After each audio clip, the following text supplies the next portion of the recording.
Hello, welcome to um, Libra Philippines. Ayan. So, ito yung reading natin for Libra. Take only what resonates, guys. Hindi ito magre-resonate sa lahat. So, kunin mo lang yung mga messages na magre-resonate para sa'yo. Kung hindi ka pa nakaka-subscribe sa ating channel, pahit na lang ng subscribe button, notification bell. Ayan, ma-appreciate ko po lahat ng likes, comments, and shares. If you want, pwede ka magpa-personal reading, Jing Tarot Reader. I-search mo siya sa Facebook. Siya yung pwedeng magbigay ng personal reading sa'yo. Ayan. And kung gusto mo, pwede kang mapili, no? Kasi sa October, mamimili siya na mabibigyan niya ng maswerteng personal reading. Free yan. Pa-birthday niya yun sa sarili niya. So, mag-comment ka lang kasi dun siya sa mga comment section, sa mga videos ko, mamimili nang mabibigyan niya ng free reading. Okay, let's start your reading, Libra. Two of Swords is here. Yan. Main energy mo, Four of Wands, Aries, Leo, Sagittarius, Gemini, Libra, Aquarius energy. Nakunin ko na rin yung sa side ng person mo. By the way, nakaramdam ako ng parang medyo mabigat sa'yo. I don't know kung hindi ka pa ba kumain or ano, parang pwedeng may sakit ka talaga literal ngayon. So, take care of yourself.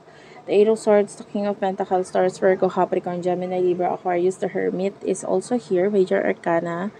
This is for Virgo, so pwedeng may Virgo ka sa iyong chart or you could be dealing with the Virgo. Judgment is at the bottom of the deck. Ibo sa inyo, this could be a soulmate connection. May nakikita tayo dito mga desisyon na kailangan mong gawin with regards to your career. Ayan. So, ito yung pinagfo-focusan mo ngayon. Maaaring may mga desisyon ka na kailangan gawin pagdating sa career mo. And, pwedeng merong mga, I feel like may mga bagay na nawala sa'yo in the past. Mga tao, yan, na parang nito-nito lang nawala sa career mo. So, that could be katrabaho, empleyado, ayan. And I feel like mas balance na ngayon sa pagkawala nitong taong ito. Nakikita natin na pwedeng tama lang na mawala siya or sila, kung sino man itong mga taong ito na wala sa buhay mo kasi mas magiging stable ka. Okay? So, pwedeng meron kang mga hindi nakikita sa kanila na hindi pala makakatulong sa paglago ng kung ano mang and binibuild mo dito with the Four of Wands. Okay? So, with regards to the person na kakonect mo, Eight of Swords could be a person na stuck sa isang sitwasyon. With the King of Pentacles, I can see a person na parang I can say a workaholic person. Could be dealing with a very workaholic person. Marami siyang iniisip na paraan ngayon para magkaroon ng maraming sources of income. So, could be dealing with self-employed or kung hindi man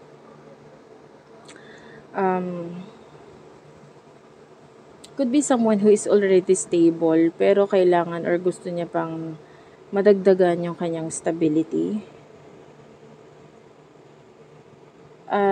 The Hermit is here. Nakakakita tayo dito ng a very spiritual person. Itong taong to, kung hindi ka magtatanong, hindi siya sasagot. Parang ganun.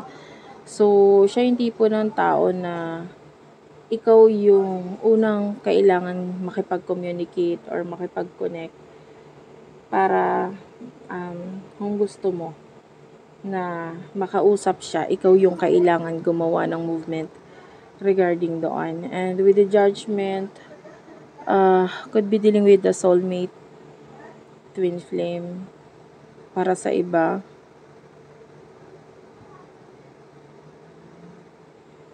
Ano yung mga nasa isip niya para sa isa't isa? Spirit guides, angel guides. Hindi ko ito kukunin. Masyadong maraming cards yung lumabas. So, kukuha pa ako ng cards. You do have here the Ten of Wands, Aries, Leo, Sagittarius energy.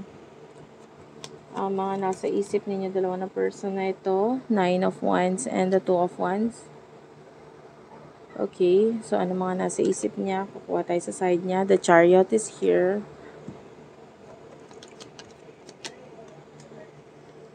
Page of Swords.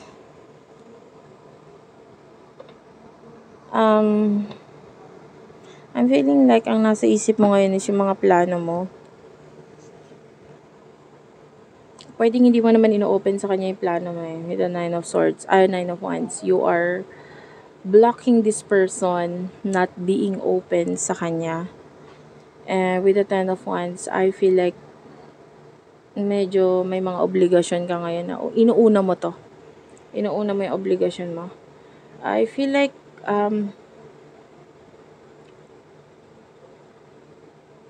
regarding obligasyon, nakikita natin na naiayos mo na itong mga bagay na ito. So, tuloy-tuloy lang. Kumbaga, hindi katulad nung una na medyo mas nahihirapan ka. Ngayon, mas maayos na yung mga obligasyon mo na yan.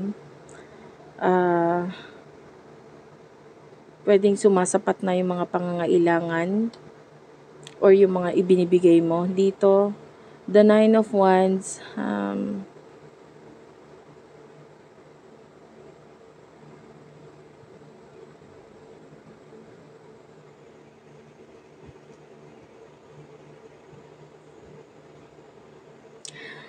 hindi ko alam kung medyo feeling mo ba umiedad ka na or what. But, yung energy mo dito is like, hindi ka nakatulad ng dati. Na parang pwedeng mahilig kang makipag-party or what. Parang ganun. Or yung iba, pwedeng umiinom ka before. Tapos ngayon, ang laki ng transition mo from that. Naging parang mas gusto mo na lang magstay sa bahay. Ganun. Ganun yung energy mo. And with the Two of Wands, Aries, Leo, Sagittarius energy, I feel like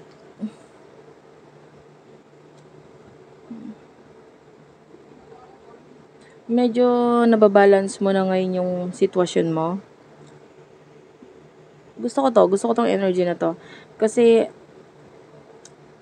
marami kang pinagdaanan bago mo makayanan, bago mangyari to na maibalance mo, maayos mo yung sarili mo eh. Pwedeng dumating ka din sa point ng buhay mo na parang ilang beses ka rin bumagsak, napariwara, ganun. Pero ngayon, parang naayos mo na ngayon talaga yung buhay mo, yung sitwasyon mo. With regards to your person with the Page of Swords and the Chariot, so yung nasa isip niya is may kinalaman sa pagta-travel, paglayo, or pag-travel, like palayo ang energy nitong taong to. Pwedeng may kinalaman yan sa kanyang career. And the Page of Swords, yeah, could be dealing with someone who is very immature. Pagdating sa usaping emotion, ganyan. Parang more on career person siya. Wala siyang pakialam sa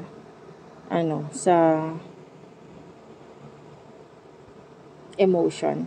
And with the Eight of Wands, I can see communication sa inyo nitong taong to. Kung hindi masyado yung communication ngayon, kung wala kayong communication at all, this is not your reading. Kasi I can see definitely a communication dito.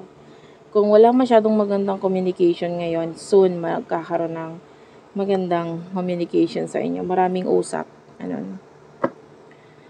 Pagpapalitan ng mensahe. So, what is the emotion here? Ano yung emotion mo for your person?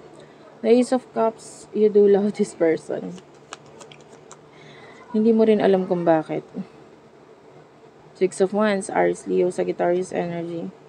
Gusto mo ng future kasama tong person na ito. And you're hoping na sana magkaroon ng future sa inyo. Nagpo-focus ka nga sa present moment mo, pero Four of Swords, there's a lot of understanding mula dito sa person na ito. Nasasaktan siya eh. Three of Swords, there's a lot of pain, pero iniintindi niya or naiintindihan niya na ang kailangan niya munang gawin ngayon is the Hanged Man, which is kailangan niya muna maghintay. Hindi siya pwedeng gumawa ng action dito. Bakit siya naghihintay? Tell me about this. Knight of Wands, this person has a lot of passion with you, kaya lang with the Wheel of Fortune. Naghihintay siya ng pagbabago kasi with the Three of Cups, maybe there's another person na involved sa connection ninyo. Tapos ito yung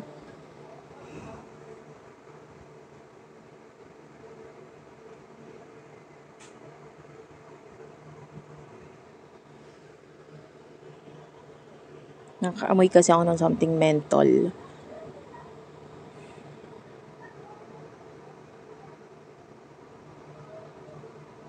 This could be your reading. Anyway, Four of Cups is here. Cancer, Scorpio, Pisces. So, I feel like ito yung nagiging dahilan kung bakit parang hindi sure yung person mo. Kung magkakaroon ba ng new beginning sa inyo. Because the devil is still here.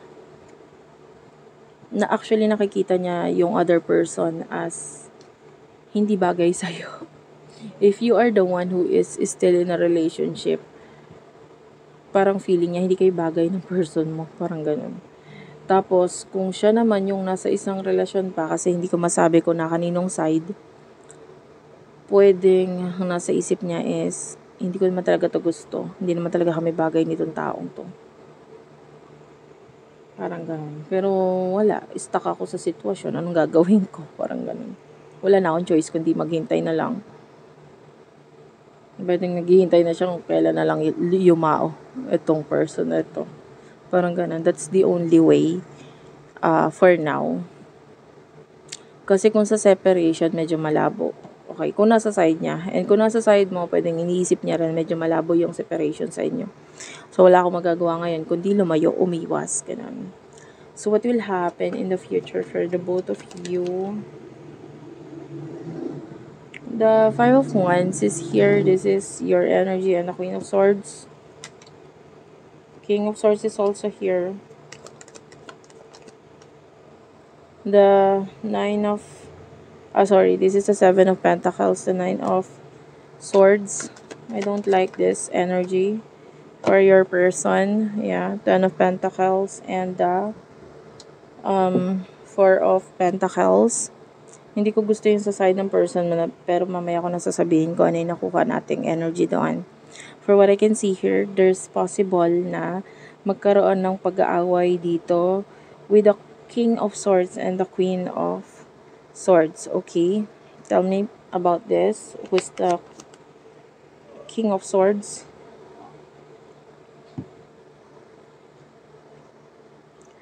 The Judgment is here.